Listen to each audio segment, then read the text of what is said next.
Wahyu.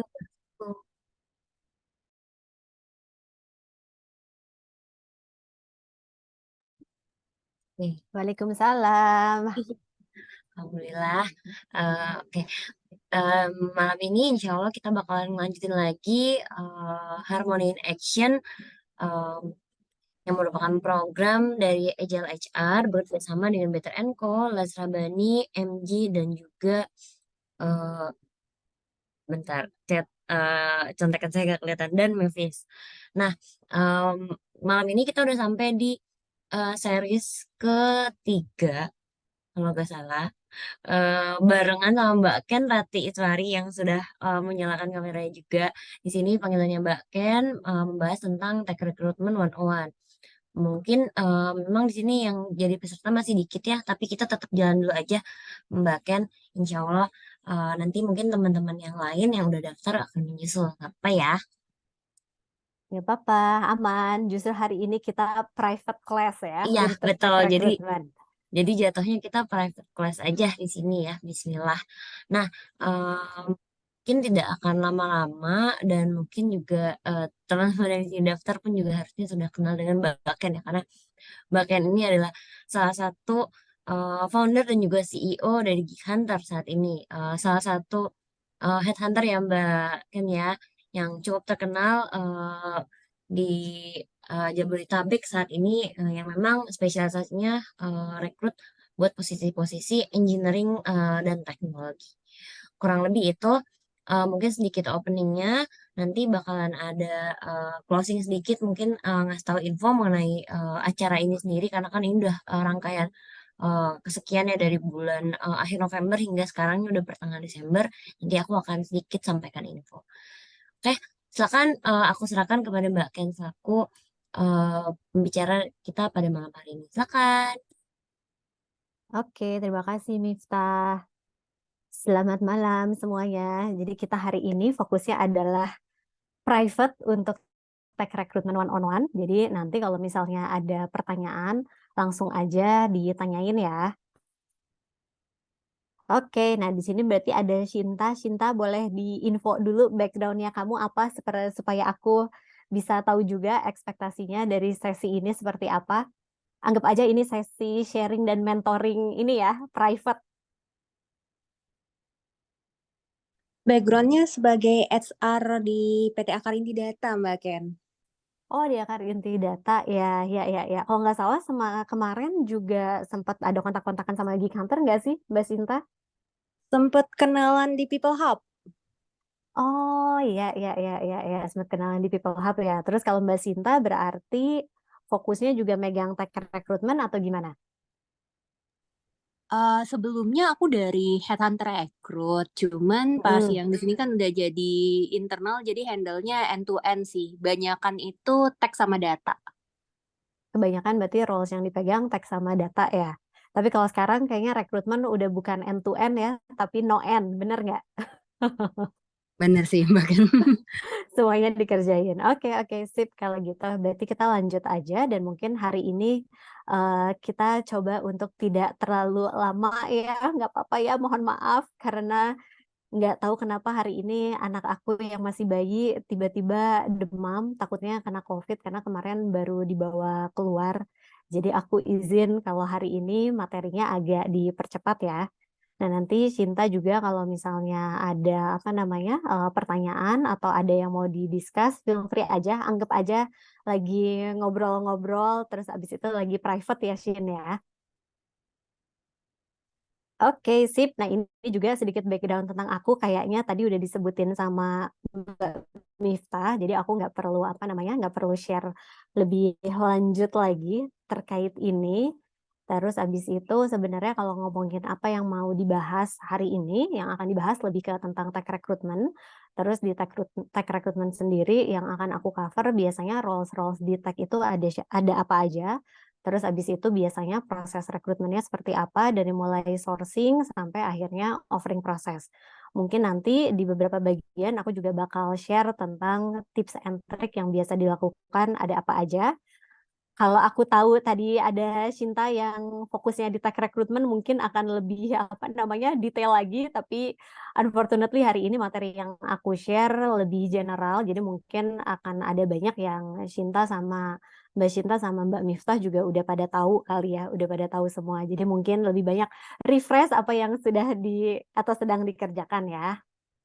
Oke, nah yang pertama kalau misalnya kita ngomongin tech talent atau tech recruitment, biasanya kan kita ngomongin tentang SDLC ya, Software Development Life Cycle gitu.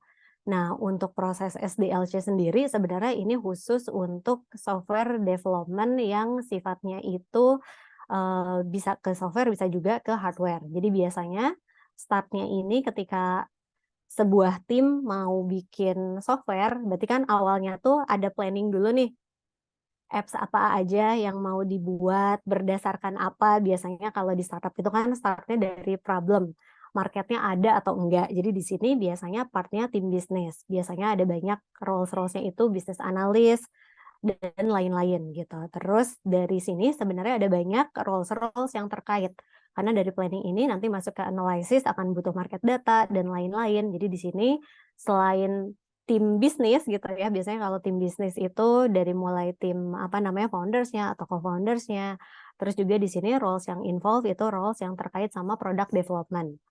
Jadi dari mulai ada product manager atau product owner dan lainnya. Terus di sini juga karena mulai banyak ngelakuin analisa terutama terkait market sizing dan lain-lain, di sini juga udah mulai ada roles untuk data analis. Tapi tentunya di sini bakal beda-beda ya karena tergantung size company-nya itu seperti apa. Nah, dari sini ketika udah ada si produk prototyping-nya seperti apa, baru dari situ udah kebayang nih ya tim produk mau bikin ini.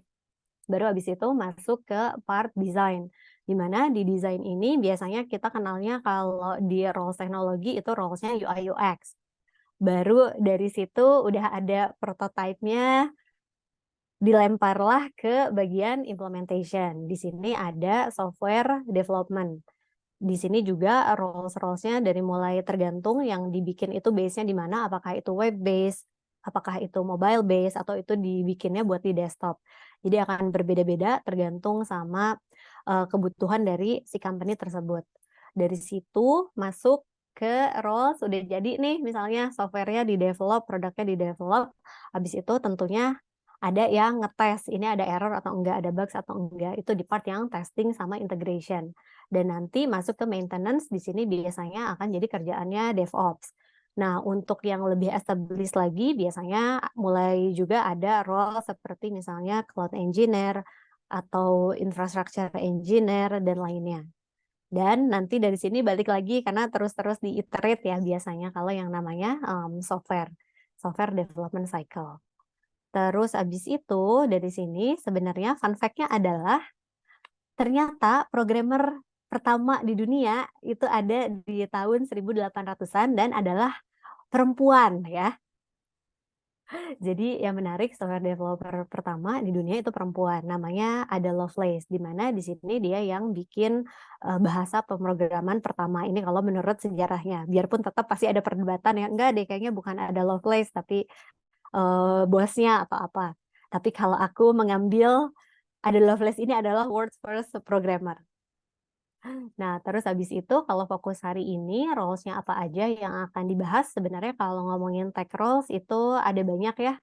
Tapi yang hari ini akan lebih aku bahas itu di part yang design atau UI UX, terus habis itu software development, testing and QA, sama roles yang related sama data. Nah, di luar dari sini sebenarnya ada juga yang relate sama infra dan security, tapi hari ini aku nggak akan terlalu ngebahas lebih lanjut ke situ. Karena biasanya nggak semua perusahaan itu punya di part infrastructure sama security-nya. Kebanyakan sekarang trennya itu buat ini ada juga yang memang di outsource ke konsultan. Terus habis itu, nah untuk roles yang pertama yang terkait sama software development, jadi di sini kalau ngomongin software development ada 4 rumah gitu ya bisa dibilang. 4 rumah itu tergantung dari software development-nya itu dibangun di mana. Yang pertama itu ada software development yang fokusnya di web, mungkin sering dengar istilah programmer, developer, software engineer, kurang lebih sebenarnya roles-nya sama aja. Kalau di web itu dibagi jadi ada 3, ada front end, back end, sama full stack. Bedanya apa? Kalau front end biasanya fokus ke tampilan depan, kalau back end anggap aja development untuk mesin di belakangnya, dan kalau full stack itu berarti bisa ngerjain baik itu front end sama back end. Dan trennya sekarang, karena sekarang udah masuk ke super job, jadi di banyak perusahaan kalau sebelumnya itu roles-nya dipisah-pisah, jadi front end khusus front end, back end fokusnya khusus cuma back end aja. Kalau sekarang memang tren ke depannya udah mulai masuk ke full stack. Jadi yang dilakukan nggak cuma satu bagian di front end atau di back end, tapi sudah dituntut untuk bisa melakukan dua-duanya. Seperti itu. Terus habis itu yang kedua untuk mobile juga tergantung ini platformnya di mana, karena kalau sekarang itu untuk mobile cuma ada 2 ya yang terbesar, either itu di Android atau iOS gitu. Dan untuk Android iOS ini ada yang pakai, kalau native berarti pakai bahasa bawaannya. Jadi kalau di iOS itu biasanya ada yang pakai Swift atau Objective-C, atau kalau di Android biasanya native-nya itu kan pakainya Java gitu ya. Tapi trennya kalau untuk sekarang justru hybrid. Jadi hybrid ini biasanya pakai React, di mana kalau pakai React itu bisa dilakukan development-nya di 2 tempat. Jadi ibaratnya bisa dipakai baik itu di platform iOS, jadi untuk iPhone, atau di handphone-handphone yang bawaan dari Android. Nah, terus ada juga mobile yang memang khusus mobile web. Maksudnya mobile web ini apa? Jadi ibaratnya kalau dibuka di website gitu ya, dan dibuka dari handphone websitenya, itu tetap tampilannya udah ala-ala app. Itu mobile yang biasanya khusus mobile web. Nah, terus abis itu ada juga desktop developer. Jadi ini anggap aja aplikasi-aplikasi yang ada di laptopnya kita. Misalnya kalau laptopnya pakai MacBook, berarti developernya ini akan bikin di operating systemnya Mac. Terus kalau misalnya dia itu bawaannya Windows, berarti itu aplikasi-aplikasi yang ada di bawaannya Windows gitu. Terus yang terakhir sistem, tapi kalau di Indonesia ini jarang banget yang nyari sistem. Terus abis itu selanjutnya setelah software development masuk ke part yang desain. Jadi kalau di desain biasanya kalau di tech itu roles yang ada UI UX. Nah, waktu pas sebelum pandemik sama nih, kebanyakan untuk companies yang scale-nya lebih besar memisahkan antara UI sama UX designer. Tapi kalau sekarang karena tren ke depannya itu udah masuk ke super job, jadi biasanya roles ini udah dijadikan di satu orang.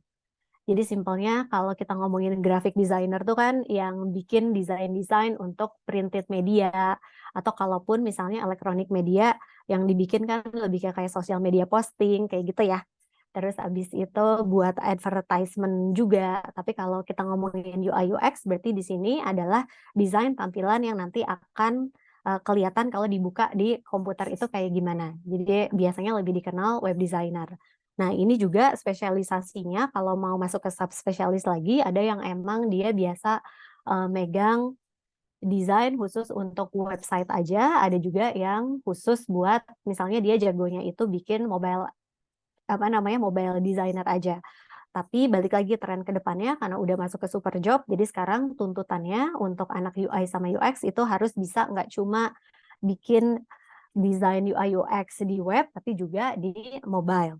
Terus abis itu kalau kita ngomongin yang UX, nah ini lebih ngomongin experience-nya. Jadi di part ini juga misalnya kalau diklik di kanan atas itu gimana, kelihatan atau enggak.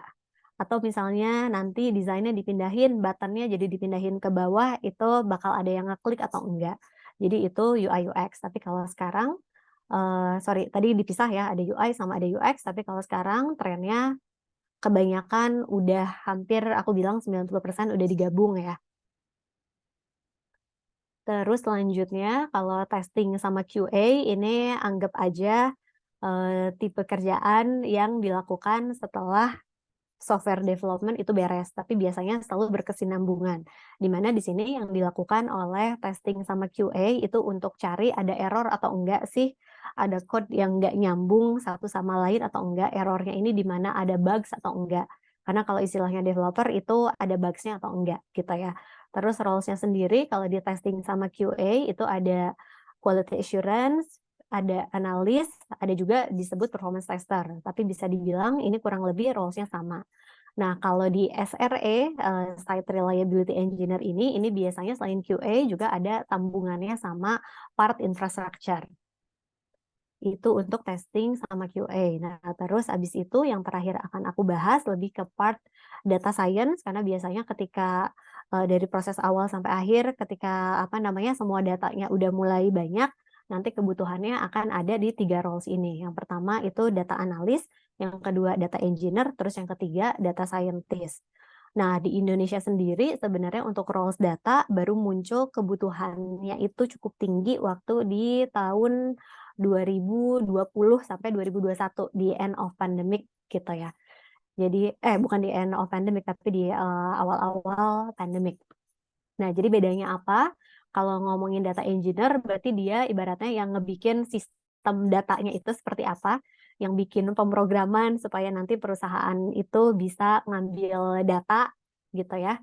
Terus habis itu kalau data analis berarti orang ini yang akan ngambil data, dan data scientist bedanya sama data analis, kalau kita ngomongin scientist itu udah ngomongin mathematical model, udah ngomongin oh tren yang bisa dilihat apa, terus habis itu prediction for the future-nya apa.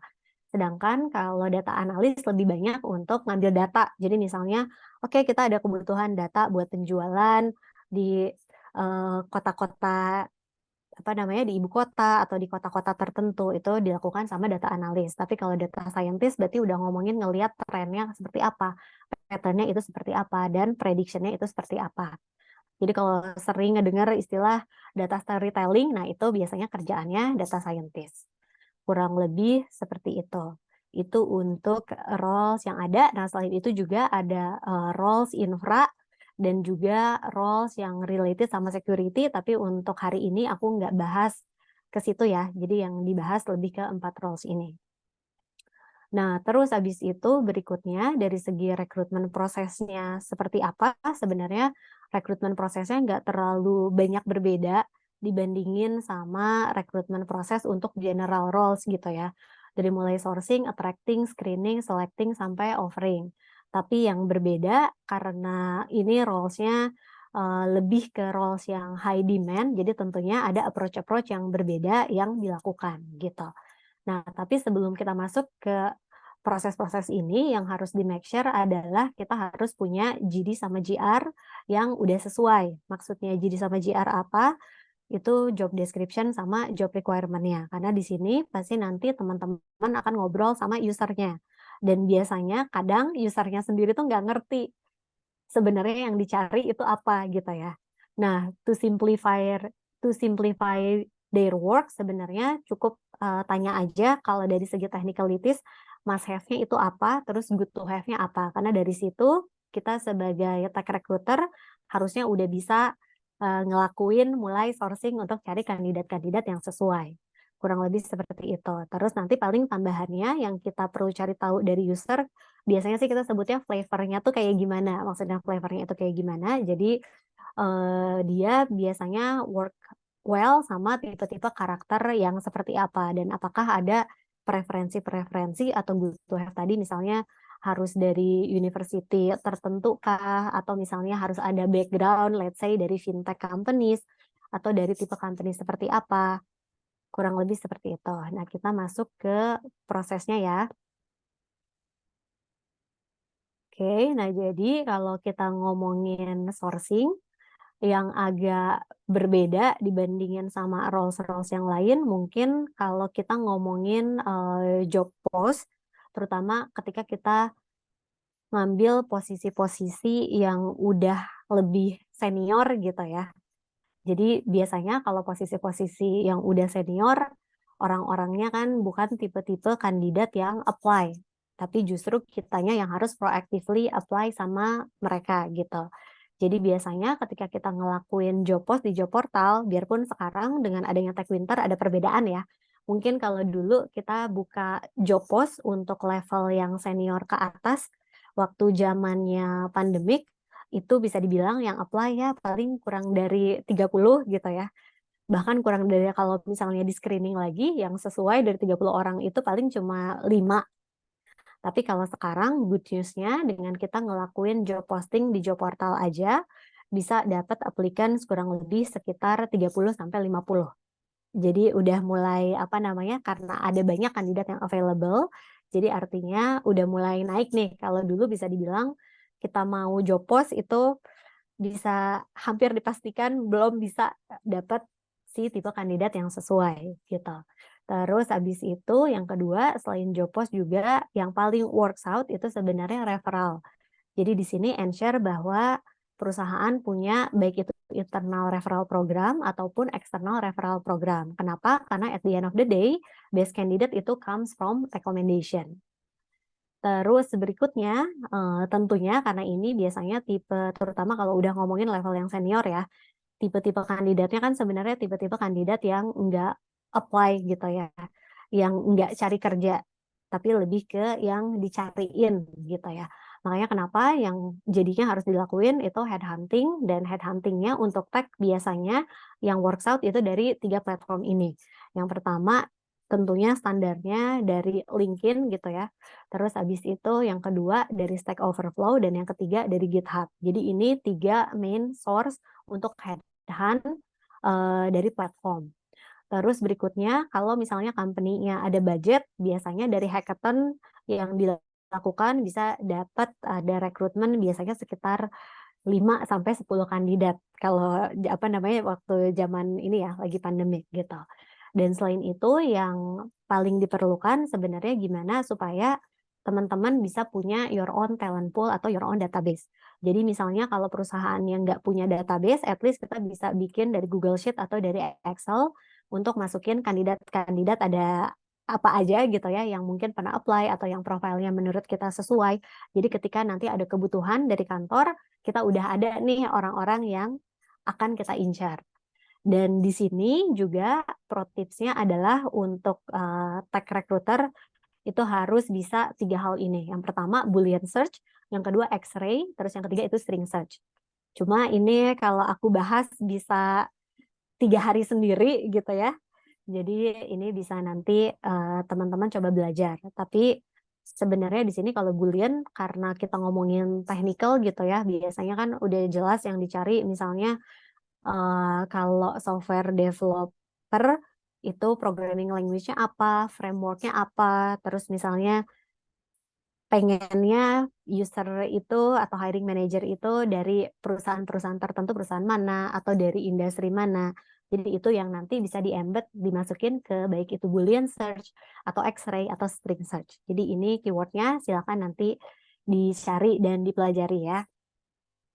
Terus abis itu yang kedua attracting. Jadi ini gimana untuk perusahaan bisa attract potential applicant. Bisa dibilang ini sebenarnya si marketing part-nya. Dan di sini sebenarnya salah satu yang penting dilakukan itu yang relate sama employer branding. Tapi di employer branding biasanya ada banyak misunderstanding karena biasanya perusahaan tend to want to be everything for everyone. Padahal sebenarnya nggak terlalu apa ya, nggak terlalu beneficial dan nggak terlalu penting untuk jadi everything for everyone. Nanti aku akan bahas lebih lanjut di slide berikutnya. Tapi sebenarnya yang penting di marketing part ini salah satunya adalah yang di Geek Hunter itu selalu works out, gimana supaya perusahaan itu punya one pager buat potensial kandidat. Jadi ketika misalnya tech recruiter mau nge-approach kandidatnya, nanti selain misalnya biasanya kan kita cuma ngomong kayak, oh perusahaan kita lagi cari software developer atau apa, dan sepertinya profil kamu cocok, kalau tertarik boleh kirimin CV-nya atau minta nomor handphonenya, biasanya defaultnya kayak gitu ya. Nah, tapi di sini nanti kita bisa discuss juga gitu ya. Ada cara lain yang lebih spesifik yang bisa biasanya lebih cepat, biasanya dengan kita nambahin one pager tentang companies-nya kita. Seperti itu. One pager-nya itu isinya apa sih? Ada bisa dibilang 5W, 1H-nya tuh apa sih? Company kita what, ngerjain apa, impact-nya itu apa. Terus abis itu Y-nya berarti kenapa sih si kandidat itu harus join sama company-nya kita gitu ya. How-nya berarti prosesnya itu kayak gimana dan seringkas apa. Terus abis itu apa tadi dan hal-hal lain tapi basically dibikin di one pager tadi ya. Itu biasanya yang bisa bikin applicant rate-nya itu naik. Jadi kita pernah ngelakuin case study di mana ada klien yang pakai one pager dan klien yang nggak pakai one pager, bisa dibilang tingkat applicant rate-nya itu untuk yang pakai one pager lebih tinggi sekitar 27%. Jadi we believe that this approach works. Ini juga nanti bisa dicoba diimplementasikan di perusahaan tempat teman-teman bekerja juga ya. Terus abis itu berikutnya employer branding. Kalau ngomongin employer branding, nanti teman-teman bisa cari tahu tentang Universum methodology, karena Universum ini adalah metodologi yang paling banyak digunakan ketika ngelakuin employer branding. Pasti ada ini ya, ada banyak. Tapi menurut aku yang paling oke itu si Universum metodologi ini. Jadi di sini sebenarnya cuma 3 yang perlu dilakukan. Yang pertama, kita ngerti posisi perusahaan kita as an employer itu seperti apa. Jadi menurut apa namanya kandidat-kandidat yang udah pernah diproses atau udah pernah diinterview gitu ya, si perusahaan kita itu seperti apa, terus menurut internal employee-nya kita, perusahaannya itu seperti apa, terus kita ini mau jadi seperti apa. Oke. Terus habis itu yang kedua, understand targeted talent ya, karena kan pasti targeted talent udah apa namanya, udah ada kayak misalnya, oh biasanya kebanyakan yang masuk ke company kita itu tipe-tipe talent-talent yang seperti apa, values-nya seperti apa, punya culture seperti apa. Terus habis itu ketika kita mau nge-reach out ke tipe-tipe orang kayak gini seperti apa. Jadi understand your target market. Nah, dari situ nanti baru di-define si EVP. EVP itu apa? Employer Value Proposition. Jadi apa sih distinctive attribute yang dimiliki sama perusahaannya kita? Terus kompetitifnya apa? Kalau distinctive ini pembedanya apa? Kalau kompetitif yang oke-nya itu apa gitu ya.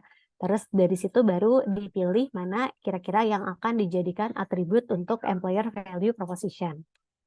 Nah, biasanya kalau si Universum Framework ini kalau nggak salah kurang lebih ada 21 item gitu ya.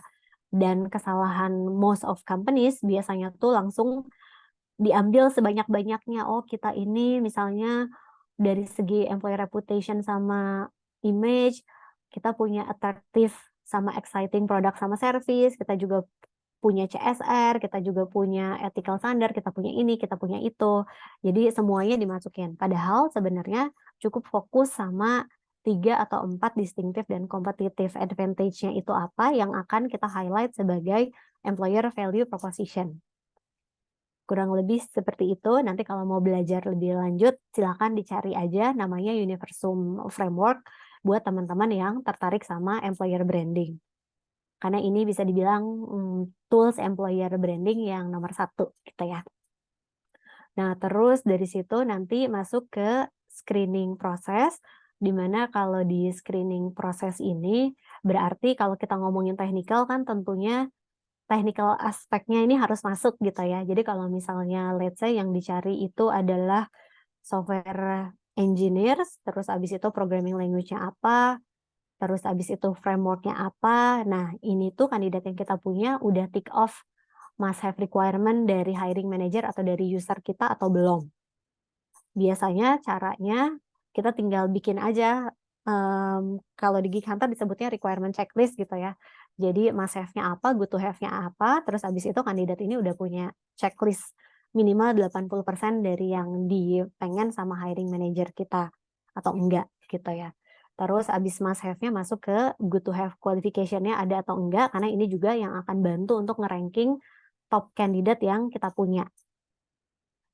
Terus abis itu setelah masuk ke tahap tadi, masuk ke selecting, di mana kalau dulu kita di tech recruitment ngomongnya fokusnya lebih ke skill aja, tapi kalau sekarang udah agak berbeda, jadi yang nggak yang dilihat nggak cuma skill aja, tapi juga attitude, cultural fit, dan mungkin kalau sekarang budget fit juga ya. Terus di sini biasanya ada banyak recruiter atau HR yang biasanya ngelakuin HR interview dulu sebelum ngelakuin technical test. saran aku jangan, karena yang kita cari adalah technical roles, better yang dilakukan pertama kali itu technical test. Jadi setelah technical testnya beres, biasanya ini kalau platform yang populer dipakai itu ada Codility sama HackerRank, tapi kalau di Geek Hunter biasanya kita pakai AlgoBase untuk technical test. Itu platform yang versi Indonesianya, tapi kalau dari segi apa namanya akurasi udah bisa selevel sama HackerRank lah bisa dibilang. Jadi itu highly recommended. Terus habis itu baru masuk ke technical atau user interview. Jadi ini yang disarankan fokus dulu ke technical part-nya karena yang kita cari adalah technical roles. Baru habis itu kalau kandidatnya udah oke, masuk ke part yang HR interview. Dan kalau misalnya ternyata nanti kadang usernya oh ada project atau apa yang lebih heboh lagi, usahakan jangan ditaruh di awal. Yang ditaruh di awal itu technical test-nya make sure tipe tes yang let's say dalam maksimal 2 jam itu bisa beres dikerjakan. Karena biasanya kalau dari awal udah dikasihnya project, drop rate untuk kandidatnya pasti akan tinggi banget. Jadi, tapi kalau misalnya ini tuh jadi proses terakhir, misalnya, aduh, technical test kayak belum terlalu yakin, nanti bakal ada project disuruh bikin apps atau apa, selalu taruh itu di akhir dan bilang bahwa ini untuk proses finalisasi sebelum masuk ke final interview. Dan ini tentunya akan depend sama roles-nya itu apa. Terus habis itu yang agak berbeda, jadi dari segi karir path-nya biasanya akan kebagi jadi 2, ada track untuk jadi spesialis, ada track untuk leadership. Jadi setelah lewat senior level, biasanya akan masuk ke principal dan senior principal, kalau untuk roles-roles yang technical. Sedangkan kalau dia mau masuk ke leadership roles, berarti ini akan masuk dari senior tadi, jadi ke lead, manager, head, VP, sampai levelnya ke CTO atau CIO. Nah, yang menarik biasanya kalau udah masuk ke spesialis gitu ya, kadang untuk level principal atau senior principal, gajinya tuh udah bisa ekuivalen sama yang levelnya head atau VP. Karena ini benar-benar highly skill di part yang teknikalnya untuk spesialis ini. Terus abis itu yang terakhir di part yang offering, biasanya di sini salary negotiation dan lain-lain, jangan lupa untuk minta payslip kalau misalnya payslipnya nggak punya, karena kadang ada aja kandidat yang bohong gitu ya, payslip segala macamnya, misalnya dia bilang nggak dapat dari employer-nya atau apa, tapi kita bisa minta misalnya bukti dari bank transfernya. Jadi dari situ juga bisa dilihat benar atau enggak gitu ya. Terus habis itu pro tips dari aku ketika offering, karena biasanya yang namanya offering kalau udah jadi offer letter itu suka dipakai buat nge-counter offer gitu ya. Jadi biasanya yang terbaik untuk dilakukan adalah ketika offering jangan dulu dikirim offer letternya. Jadi better untuk bilang offeringnya ini kayak gini, gimana di-approve atau enggak. Kalau misalnya dari dia udah oke terkait offeringnya, baru nanti kita keluarin si formal offer letternya. Kurang lebih seperti itu yang works really really well. Terus jangan lupa juga untuk ngelakuin reference checking karena biasanya di part ini juga banyak perusahaan yang miss dan akhirnya kecele gitu ya. Jadi jangan lupa untuk dilakukan, kita tanya ke former employer-nya bukan current employer-nya, experience-nya sama kandidat ini seperti apa, track record-nya itu seperti apa. Dan kalau teman-teman nanya best question-nya tuh apa sih sebenarnya, menurut aku semua pertanyaan yang ada itu doesn't really matter, yang paling matters itu satu pertanyaan aja. Kita tanya kalau misalnya ada kesempatan untuk kerja bareng sama orang ini, dia bakal mau kerja lagi sama orang ini atau enggak gitu ya. Jadi jawabannya yes, maybe atau no. Kalau misalnya jawabannya maybe berarti ini kandidatnya kayaknya kurang bagus. Tapi kalau yes, definitely berarti artinya ini kandidat yang bagus. Oke, dan biasanya yang udah di most of companies kan praktisnya itu offer letter baru pas hari pertama kandidatnya bekerja disodorin employment contract. Tapi sebaiknya jangan, kenapa? Karena kalau secara hukum kan sebenarnya yang lebih tinggi itu si sign employment contract ya. Jadi lebih baik untuk sign employment contract itu dilakukan apa namanya sebelum kandidatnya itu join sama perusahaan. Karena terutama kalau di startup, aku banyak sekali ngelihat biasanya employment contract itu baru dilakukan setelah kandidatnya itu join gitu. Yang kadang kandidatnya jadi ngerasa, ini sebenarnya belum ada kontrak atau apa, kok aku jadi nggak yakin ya buat join sama companies-nya gitu. Terus habis itu, nah basically kalau ini bedanya apa sih ketika kita hiring technical talent sama general recruitment?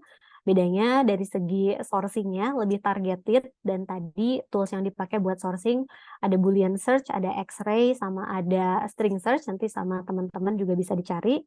Terus habis itu untuk skill assessment-nya juga biasanya udah ada technical test yang lebih turuh lagi. Dan kadang ada juga misalnya technical testnya yang build internally juga gitu ya.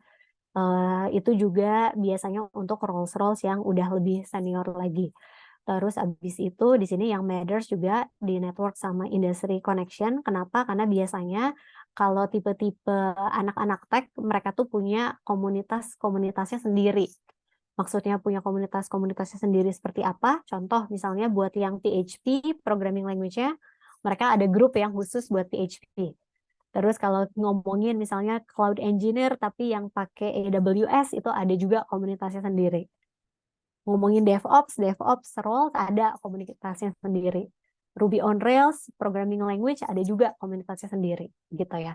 Dan di sini sebenarnya yang cukup efektif adalah teman-teman bisa cari di grupnya tuh ada grup apa aja, misalnya di Facebook grup atau di Meetup atau di mana. Telegram grupnya biasanya ada juga spesifik.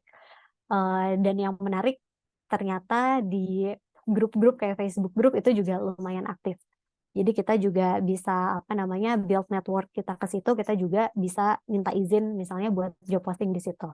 Atau kalau enggak biasanya yang works out dilakukan, kadang simple misalnya nanya, "Nah, teman-teman kalau di sini yang punya pengalaman 5 tahun misalnya ya, sebagai di data engineering pakai R itu ada siapa aja ya?" Nanti kan biasanya pada jawab, oh si ini, si ini, si ini, si ini. Nah dari situ udah bisa jadi apa namanya kandidat-kandidat yang bisa kita approach gitu. Terus habis itu juga tadi employer branding udah dijelasin kurang lebihnya seperti apa. Terus habis itu dari segi kompetitif package-nya juga. Tapi kalau sekarang di sini yang menarik ada sedikit pergeseran ya. Jadi kalau sebelumnya itu biasanya kandidat cuma mau roles-nya itu yang permanen, tapi kalau sekarang justru banyak kandidat yang expect-nya nggak permanen roles, tapi justru contract base. Karena kalau contract base biasanya ada tambahan ini ya, 1 bulan gaji di akhir tahun ketika kontraknya itu beres gitu. Terus habis itu customize rekrutmen strategi ini juga akan tergantung dari roles apa nih yang dicari. Pastinya pendekatannya akan berbeda. Terus kalau ngomongin tren di tech recruitment, mungkin kalau aku bisa tarik garis, bedanya itu zaman pandemik waktu tech talent lagi benar-benar dicari, sama pasca tech winter setelah quarter 4 2022. Karena sejak tech winter kan ada banyak layoff dan kita punya more supply in term of tech talent. Dan apa namanya perbedaannya waktu zaman pandemik obviously semuanya pada WFH atau WFA, tapi setelah post tech winter ini udah mulai shiftingnya itu jadi ke hybrid atau WFO, biarpun biasanya kalau di tech startup lebih banyak yang hybrid dari WFO. Jadi bisa dibilang 65%-nya itu hybrid, 35%-nya WFO. Dan yang apa namanya preference-nya kandidat seperti apa? Kalau sekarang preference-nya kandidat karena udah mulai aware bahwa demand untuk WFA itu udah apa namanya banyak company yang enggak lagi memberlakukan WFA, jadi udah mulai arahnya itu udah bisa accept WFO dan biasanya best apa namanya middle ground-nya itu untuk hybrid. Terus berikutnya waktu pandemik biasanya fokusnya sama specific roles. Jadi kalau cari software engineer back end aja, front end aja, tapi sekarang itu trennya udah mulai ke super job. Jadi ini udah ngomonginnya berarti full stack gitu ya. Bahkan udah banyak juga misalnya klien yang selain full stack dia juga bisa ngelakuin testing. Jadi udah semakin ada job enlargement. Terus habis itu UI UX yang saat pandemik misalnya dipisah roles-nya UI aja, UX aja, tapi post tech winter itu trennya lebih banyak super job, jadi roles-nya itu digabung, jadi UI UX gitu. Terus abis itu kalau zamannya pandemik itu skill fit ya, jadi biasanya aduh kalau udah ngomongin attitude segala macam, itu nanti deh secondary, yang penting skill-nya aja dulu gitu ya. Kalau sekarang kita udah ngomongin skill fit-nya iya, culture fit juga iya, dan tentunya budget fit ya. Terus habis itu kalau waktu pandemik kita udah biasa ngelihat tech talent itu salary-nya inflasinya luar biasa gitu ya. Jadi sering banget salary increment-nya itu dapat 50%, kayaknya biasa aja gitu ya, 40%. Ya emang waktu itu standarnya segituan, di atas 30%. Tapi kalau saat ini di Tech Winter, kandidat yang terkena impact dari layoff, mereka biasanya accept untuk bisa dapetin salary yang sama, atau kalaupun nggak sama, biasanya sedikit lower aja, mereka masih apa namanya mau terima gitu ya. Terus kalau salary increment untuk kandidat yang let's say pindah yang bukan terkena impact tadi, biasanya juga udah mulai accept di bawah dari waktu pandemik, jadi range-nya itu di 10-20%. Terus habis itu kalau saat pandemik itu fokusnya lebih ke build tech team from scratch, tapi kalau saat ini lebih banyak justru untuk replacement atau untuk critical role.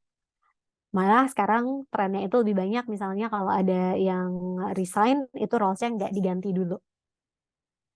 Terus abis itu kalau sebelumnya, waktu zaman pandemic scarcity, jadi tech talent punya more bargaining power, tapi dengan adanya tech winter sekarang, ada more supply, terus justru employer juga punya bargaining power. Jadi sebenarnya it's a good time untuk hire candidates gitu ya, karena ada availability-nya. Terus habis itu main drivernya kalau saat pandemik itu semua fokusnya salary increment, bisa naik berapa sih gaji gue gitu ya. Tapi kalau sekarang justru salary increment udah nggak terlalu dilihat, yang akan sering ditanya itu job security-nya seperti apa. Job security ini jadi di prepare untuk mempersiapkan kandidat dengan informasi-informasi, misalnya fundingnya itu berapa, investornya siapa, runway-nya itu sampai berapa lama untuk perusahaan startup. Terus kalau corporate biasanya yang akan apa namanya yang akan ditanya adalah ini company-nya aman nggak ya? Terus habis itu bisa offer job security, ini company-nya profitable kan? Biasanya arahnya ke situ. Dan yang menarik kalau zaman pandemik semua orang berbondong-bondong pengen join ke startup, justru kalau sekarang semua orang pengennya masuk ke corporate. Jadi yang pada di startup justru, aduh Mbak, kalau ada opportunity di corporate, feel free to let us know ya. Justru sekarang pengen dari startup ke corporate. Memang at the end semua akan corporate pada waktunya ya. Terus abis itu yang terakhir juga penggunaan AI tools buat rekrutmen. Tapi kalau kemarin kita trial berbagai jenis AI tools, karena mungkin data-data yang di-feed ke AI tools ini belum terlalu banyak, terutama kalau untuk sourcing dan lain-lain, jadi belum terlalu signifikan, tapi signifikannya kalau di Geek Hunter lebih banyak dipakainya itu buat misalnya yang pertama ketika kita mau bisnis correspondence ke apa namanya potensial kandidat gitu ya. Terus kalau misalnya kita mau build job description sama GR, jadi lebih banyak kepakainya tuh ke situ. Atau misalnya ketika kita mau bikin summary buat kandidat untuk mempermudah user making decision. Tapi kalau misalnya kita ngomongin AI tools kayak buat sourcing dan lain-lain, so far sih dari semua tools yang kita coba belum ada yang benar-benar oke banget atau akurat banget. Jadi masih AI-nya itu masih sebatas filtering-filtering aja. Itu terus ya at the end of the day sebenarnya roles-nya recruiter kalau sekarang tuh udah shifting ya. Jadi kalau dulu recruiter itu identik sama HR yang fokusnya lebih banyak cuma screening kandidat yang masuk aja. Tapi kalau sekarang jadi recruiter itu artinya jadi marketer juga, jadi salesperson juga, jadi career coach juga buat kandidatnya. Terus karena kita ngurusin testing, screening, psychometric assessment juga, kita juga jadi psychologist juga. Jadi semuanya all in one gitu ya. Oke, itu aja dari aku untuk sharingnya hari ini. Jadi kita langsung open discussion aja ya. Silakan kalau ada pertanyaan-pertanyaan. Oke, terima kasih Mbak Ken sebelumnya atas pemaparan materinya ya. Teman-teman di sini belum ada yang bertanya. Kalau di kolom chat mungkin ada yang mau bertanya langsung kepada Mbak Ken, boleh raise hand, teman-teman. Sini udah nambah lagi juga kebetulan pesertanya tadi kan cuma ada Mbak Sinta, nih ada Mbak Nuni, ada Mas Hendro, kemudian ada Mas Faris dan Mbak Disi ya di sini. Mungkin yang mau didiskusikan atau mungkin mau sharing juga nih gimana keadaannya saat ini di perusahaan masing-masing menghadapi challenge tadi ya kita ngerekrut untuk posisi tech atau engineer gitu. Boleh juga, nah Mbak Sinta raise hand. Silakan Mbak Sinta. Silakan Mbak Sin. Oh, Mbak Ken. Mbak Ken, cuman ini nggak ada pembahasannya di sini, tapi aku pengen tahu point of view-nya dari Mbak Ken juga nih soal security engineer nih, Mbak Ken. Kalau untuk yang lain-lain mungkin agak lebih mudah sekarang mencarinya dibandingkan security engineer nih, cyber security nih, Mbak Ken. Apalagi sekarang tuh kan kalau kita nyari cyber security, itu kan yang punya security itu kebanyakan banking ya, sebenarnya. Yang dimana corporate itu udah dipecah nih antara red team sama blue team nih. Tapi kalau misalnya kita butuhnya untuk startup yang tadi ya Mbak Ken sempat mention butuhnya super team nih sebenarnya ya, yang emang super talent nih harus bisa keduanya sebenarnya. Ditambah demand-nya sekarang kan udah bukan lagi yang on premise ya, tapi lebih ke arah yang emang cloud sebenarnya. Nah, jadi kebanyakan nih aku nggak tahu kenapa, maksudnya nggak tahu kalau misalnya situasinya Mbak Ken di Gig Hunter ya, tapi hampir rata-rata dari segi attitude-nya kurang banget nih Mbak Ken. Jujur, nah itu mau sebaik-baiknya juga kayaknya tuh paling kalau secara attitude keseluruhan mungkin yang bisa kita accept tuh 20-30%-an kayaknya sebenarnya ya gitu. Nah, ditambah lagi counter offer-nya ini sering banget terjadi nih buat di posisi yang cyber security atau malah lebih parah saingannya itu dengan perusahaan dari luar nih kayak Singapura gitu. Nah, kalau dari Mbak Ken untuk yang tipe cyber security ini ada tips tertentu nggak sih Mbak Ken? Oke, thank you pertanyaannya Mbak Sinta. Emang ini ya, cyber security lagi paling sulit dicari ya. Nah, jadi biasanya kalau di tech itu tiap tahunnya ada beda-beda posisi yang lagi high demand. Jadi contohnya kalau data itu kan kemarin lagi hype-hype-nya di tahun 2020 sampai awal 2022 ya. Yang semua orang kayaknya lagi cari data karena kalau ditanya anak data di Indonesia, misalnya data scientist yang punya pengalaman 10 tahun, aku bisa jawab belum lahir. Karena bisa dibilang hampir nggak ada data scientist, itu roles-nya tuh baru, biasanya berangkatnya dari data analis dulu, baru masuk ke data scientist gitu. Nah, jadi sama nih untuk cyber security sendiri, sebenarnya kan isu terkait security itu baru hangat-hangatnya setelah ada banyak data kita yang jebol dari pemerintah ya, dihack dan lain-lain gitu. Jadi dari situ baru mulai ya, dan juga betul sekali karena si undang-undang tadi gitu ya harus ada data protection dan lain-lain. Makanya kenapa akhirnya demand untuk si cyber security ini jadinya tinggi banget gitu ya. Dan kalau misalnya kita cari cyber security, memang kebanyakan either itu di banking atau itu di telco. Jadi adanya tuh di perusahaan-perusahaan lama yang dari dulu udah ngomonginnya tuh compliance. Dan biasanya adanya itu di multinational companies. Nah, selain dari situ juga kebanyakan itu dari consulting companies yang memang Mbak Shinta unfortunately si apa namanya companies-nya itu tuh adanya di Singapura. Padahal isinya orang-orang Indonesia juga, bener nggak? Pasti itu ya Mbak Shinta, salah satu apa namanya, salah satu main challenge-nya gitu ya. Nah, jadi biasanya kalau di Geek Hunter kemarin yang kita lakukan untuk role cyber security ini, kita coba ngelakuin mapping dulu nih, biasanya si companies-companies-nya itu ada di mana aja. Jadi kalau misalnya ngomongin apa namanya, biasanya kan yang dilakukan itu kita sebatas misalnya nyari oke roles cyber security atau security engineer atau apa, dicari-cari dulu nih nama-nama alias dari roles-nya itu tuh ada apa aja. Nah, dari situ baru kita masuk ke roles-roles ini tuh biasanya ada di perusahaan-perusahaan apa aja. Karena unfortunately kalau kita udah ngomongin cyber security, itu kan bukan roles yang ada showcase-nya di GitHub ya. Soalnya semuanya confidential ini ya, confidential project gitu. Jadi memang best bet-nya itu adalah untuk cari dari perusahaan-perusahaan lama yang udah ada. Karena balik lagi, si talent-nya sendiri itu kebanyakan belum available. Nah, terus selain itu juga biasanya approach-nya jadinya bawa kandidat dari luar untuk masuk ke Indonesia gitu. Itu juga salah satu yang sekarang untuk talent cyber security saking jarangnya, jadi itu salah satu approach juga yang mulai dilakukan. Tapi memang benar-benar kalau untuk roles-roles yang tipenya seperti itu, jatuhnya ya jadinya harus ini ya, harus tech recruiter-nya juga harus headhunt. Harus beneran cari satu-satu, harus approach satu-satu gitu. Lebih ke sebenarnya approach yang dilakukan bisa berbeda.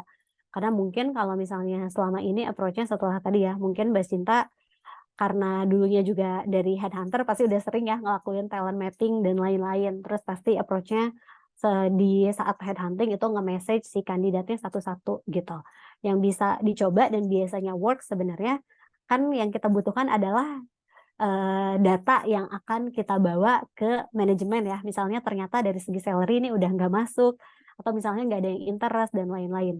Jadi mungkin yang bisa diganti approach-nya itu kalau biasanya misalnya kita datang ke kandidat terus ngomong, oh iya company kita lagi cari data engineer, terus habis itu mas profilnya menarik nih, kalau misalnya tertarik, boleh ya kirim CV-nya ke sini gitu ya. Nah, tapi kalau ini proses engagement yang kita lakukan, kita bisa lakukan proses engagement yang berbeda gitu. Jadi misalnya kita masuk ke kandidat, kita tanya instead of offering our companies, kita tanya dulu, oh ya Mas, sebenarnya kalau dari Mas sendiri preferensinya itu kerja di company seperti apa sih? Itu yang sebenarnya salah satu pertanyaan yang bisa kita ajukan gitu. Terus abis itu kalau career aspiration sebenarnya as a cyber security engineer ini uh, fokusnya kemana sih? Jadi ibaratnya kita ngobrol-ngobrol buat dig deeper dulu terkait expertise-nya dia, terkait si career aspiration-nya dia. Terus abis itu di step yang ketiga baru kita coba matching sama company-nya kita. Oh, berarti kalau misalnya Mas nyarinya ini sama ini, sebenarnya di perusahaan kita itu juga yang kita bisa provide kayaknya bakal cocok nih. Jadi si conversation-nya instead of kita pergi dengan oh ya ini ada company kayak gini nih lu mau atau enggak gitu ya. Tapi kalau sekarang justru lu maunya kayak gimana? Kali aja cocok nih sama company gue. Tapi kita tentunya cari tahu dulu dia maunya itu seperti apa. Nah, nanti dari situ kan berarti bisa juga nih kita jadinya dapat data juga. Misalnya market apa namanya? Market salary salary on the market itu range-nya seperti apa gitu. Jadi ini nanti data-data yang at the end sama Mbak Sinta bisa dikasih tahu nih ke manajemen. Misalnya, ya nih Pak, ternyata cyber security ini di Indonesia cuma ada 100 orang dan dari 100-100-nya aku udah ngobrol semua nih sama semuanya. Udah tahu range salary-nya mereka tuh kayak gimana gitu ya. Terus abis itu dari situ kalau misalnya let's say budgetnya kita itu benar-benar 50% di bawah market, tanya balik menurut Bapak gitu ya. Kira-kira kandidatnya ada yang mau apply nggak nih ke perusahaannya kita gitu. Oke, terus abis itu other things juga mungkin yang bisa di-consider kalau misalnya si talentnya belum ada, itu buat misalnya hire consultant dulu untuk sementara untuk ngisi si kekosongan role tersebut gitu. Itu juga mungkin salah satu ini ya approach yang bisa dipakai karena surprisingly gitu ya. Mungkin selama ini kita mikirnya, oh kalau kandidat-kandidat itu biasanya cuma mau roles yang permanen, tapi ternyata sekarang udah nggak kayak gitu project base aja misalnya apa namanya project base buat 3 bulan atau buat 4 bulan itu sekarang ada banyak juga loh yang udah open untuk opportunity seperti itu gitu. Itu sih semoga sedikit membantu ya Mbak Shinta. Dan nanti kalau misalnya mau discuss lebih lanjut, kita bisa discuss di luar dari forum ini ya. Gimana Mbak Sinta sudah? Oh, oke, udah dijawab di kolom chat. Thank you Mbak Ken atas jawabannya. Nah, mungkin ada lagi dari teman-teman peserta yang masih mau bertanya kepada Mbak Ken atau kayak tadi ya sharing juga ya jatuhnya ke kayak Mbak Sinta. Kali ada, kalau enggak aku nanya juga.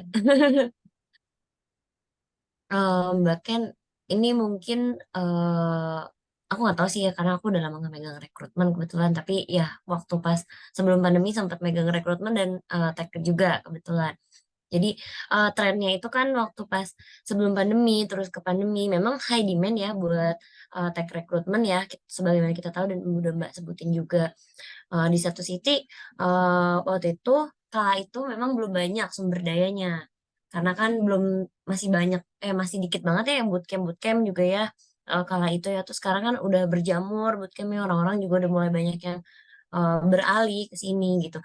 Tapi kalau yang sekarang ditemukan adalah kesulitannya eh, efek kemarin high demand jadinya sekarang gaji-gajinya eh, tim tech ini kadang suka over budget gitu, suka lebih tinggi daripada grading yang seharusnya gitu. Bahkan nggak sedikit perusahaan mungkin dia punya grading khusus ya buat gaji seluruh karyawannya, tapi karena ada beberapa anggota tim tech gitu, nggak cuma tech yang engineer aja ya, tapi juga tim desainer, juga abis itu tim produknya gitu, yang memang gaji cukup melejit efek terimbas tadi gitu. Jadi mereka bikin grading khusus di situ kan, itu adalah sesuatu yang bikin cukup berantakan ya, apalagi perusahaan startup. Nah, gimana sih cara mengatasinya ya Mbak? Buat kita ke depannya apalagi kan 2024 pasti bakalan ada tren lain lagi dong gitu belum lagi nanti bakalan ada isu politik juga gitu ya pergerakan ekonomi segala macam. Mungkin bisa Mbak share juga gimana tantangannya selama di setahun terakhir ini ya dengan fenomena seperti ini di Gig Hunter gitu. Iya.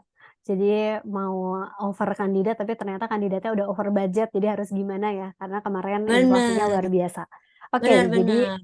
good news-nya adalah sekarang bursa tech talent itu lagi terkoreksi.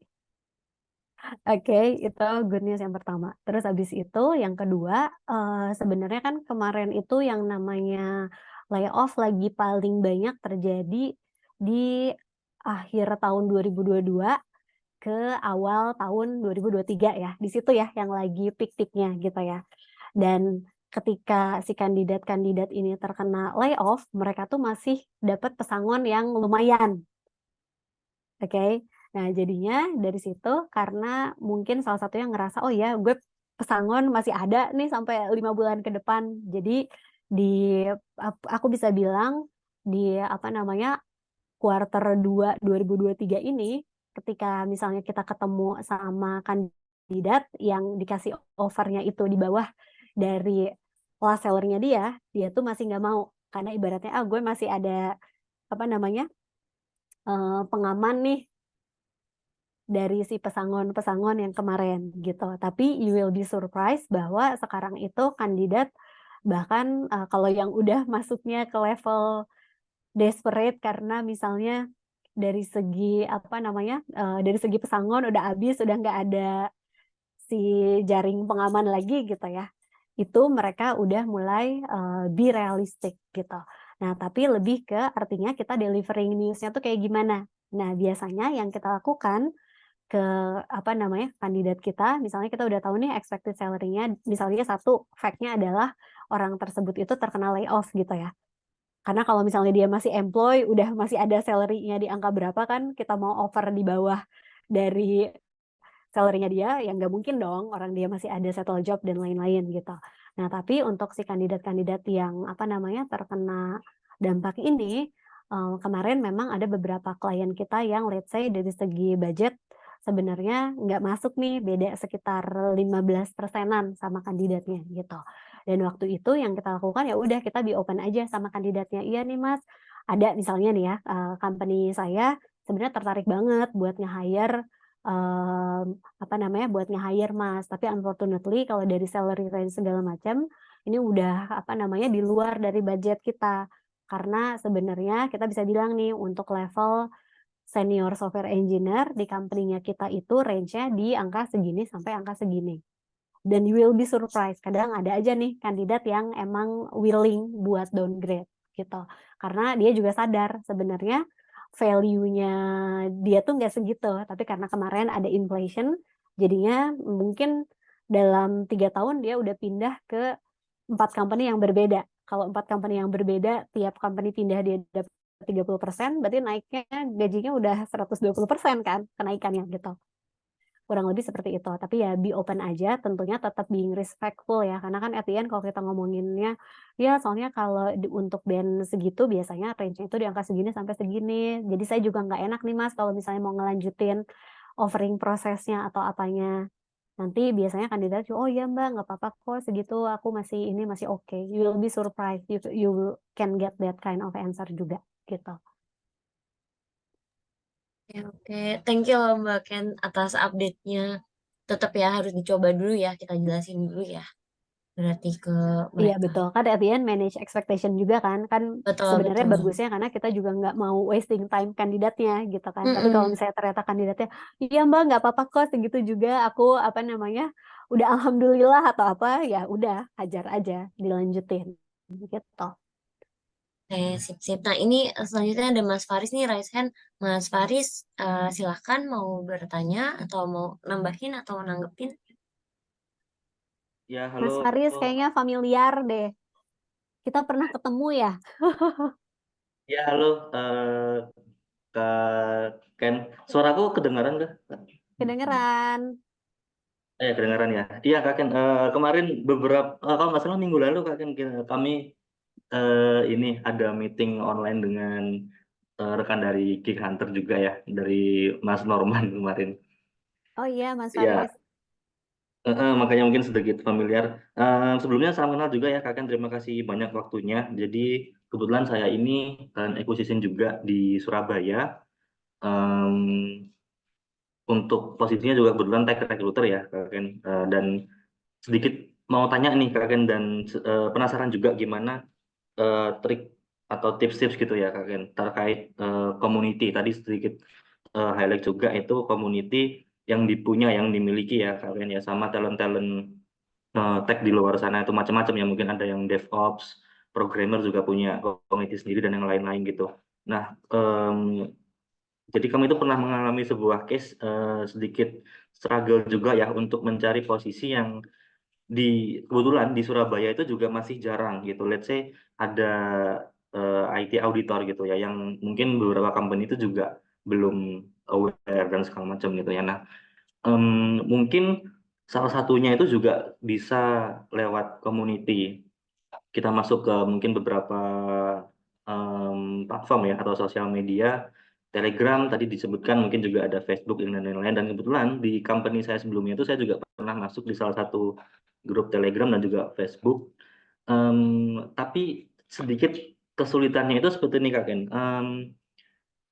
Cara untuk bisa menggait talent itu sendiri supaya mereka itu juga aware, oh ini ada apa namanya, opportunity sebenarnya yang lagi mau ditawarin gitu. Tapi sebenarnya di community tersebut, mereka ada aturan-aturan juga sebenarnya di sana internal mereka yang tidak boleh sharing lowongan pekerjaan seperti itu. Katakanlah ada juga yang lainnya, ketika ada recruiter tahu ada recruiter masuk di situ, mungkin karena itu juga online, semuanya ter-record dan yang lain. Ketika kita sharing informasi ataupun flyer sekalipun itu juga nanti menunggu di-accept gitu ya Kak Ken ya.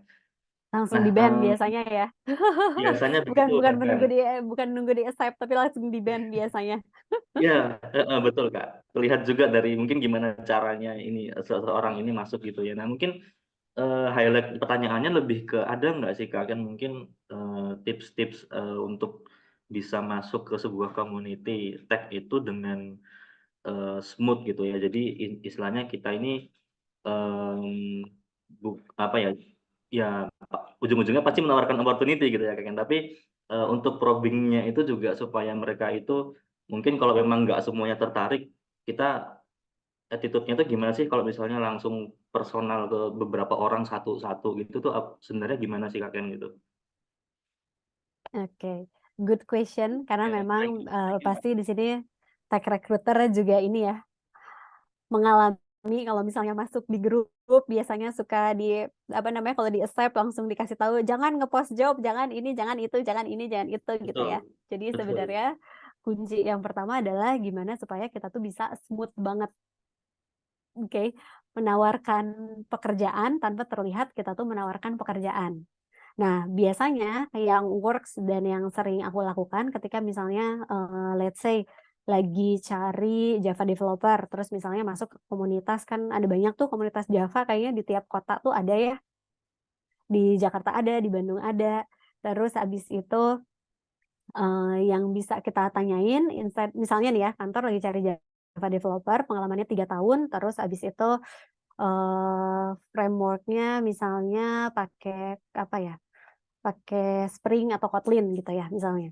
Nah jadi yang kita tanya, kita lebih ke coba mancing, teman-teman di sini ada nggak ya, yang udah pakai apa namanya, Kotlin selama 3 tahun, pengen tanya-tanya dong terkait Kotlin, trust me nanti langsung tuh yang jawab ada Oke, banyak, si ini si ini si ini si ini si ini, oke. padahal kena deh lu lagi gue pancing sebenarnya gitu ya.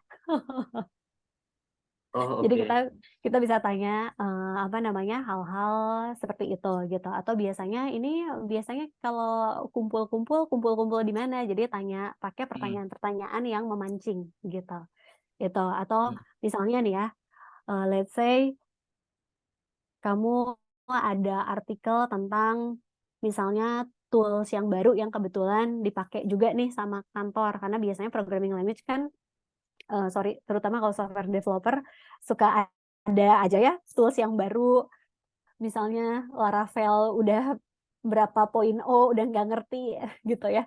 Nah, jadi tanya aja, "Udah ada yang pernah coba belum pakai ini?" Nanti tuh biasanya langsung jawab. Atau misalnya, "Di sini udah ada belum yang, punya pengalaman pernah bikin apa namanya, peer to peer," misalnya kamu spesifik buat nyarinya yang fintech gitu ya, peer to peer, atau ini ada yang udah pengalaman buat API integration sama bank atau apa. Nah, nanti biasanya mereka akan nge-summon nih, si ini si ini si ini si ini, gitu. Jadi itu cara yang lebih smooth dan lebih targeted.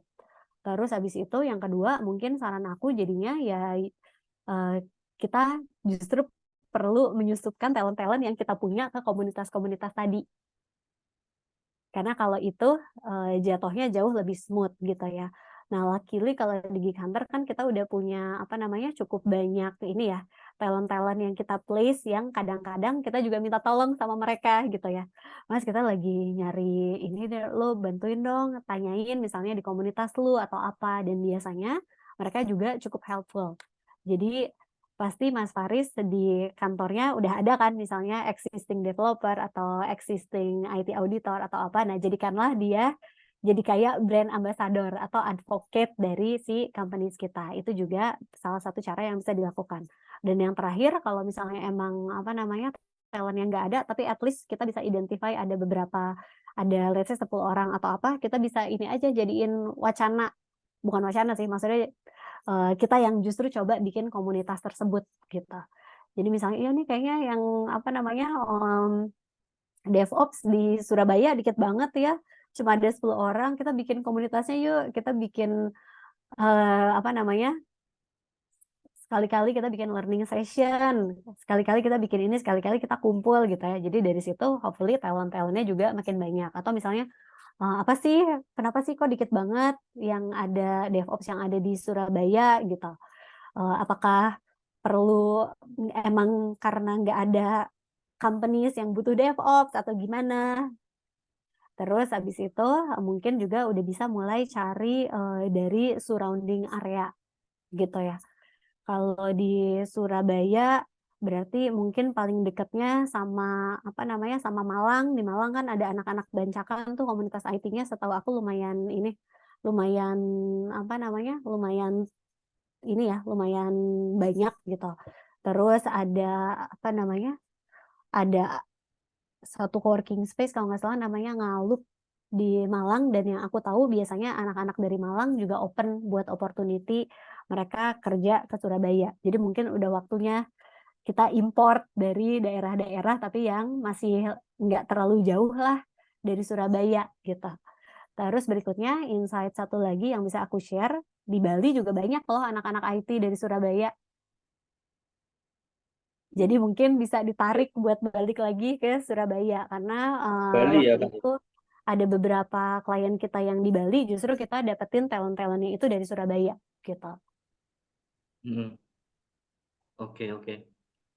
Oke, Itu Kak Ken, ini semoga menarik sih tipsnya dan ya dan aku sendiri juga membantu. saya sendiri juga belum pernah implementasiin, jadi lagi on the way ke sana sih Kak Ken untuk ini karena juga cukup banyak disibukin dengan tas-tasnya recruiter yang daily ya Kak. Jadi Screening segala macam ya. Terus betul, reportingnya ya, pasti banyak.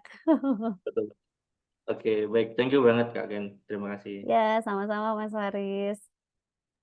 Oke, semoga cukup menjawab ya teman-teman pertanyaannya. Barangkali ada lagi yang mau bertanya atau sharing. 2, 3. Oke, nggak ada ya. Kalau begitu mungkin bisa kita akhirkan untuk sesi pada malam ini ya. Teman-teman boleh minta partisipasinya terakhir sebelum kita mengakhiri sesi ini. Mungkin boleh atau bisa dinyalakan kameranya barangkali yang memang lagi senggang mau kita dokumentasikan terlebih dahulu. Mbak Nuni, Mas Faris, dan Mbak Disi. Nah, Mas Faris membuka kamera. Thank you, Mas Faris. Dan Mbak Disi ya, betul. Oke, mantap. Mbak Disi tim Geek Hunter juga ternyata. Oke, siap. Aku izin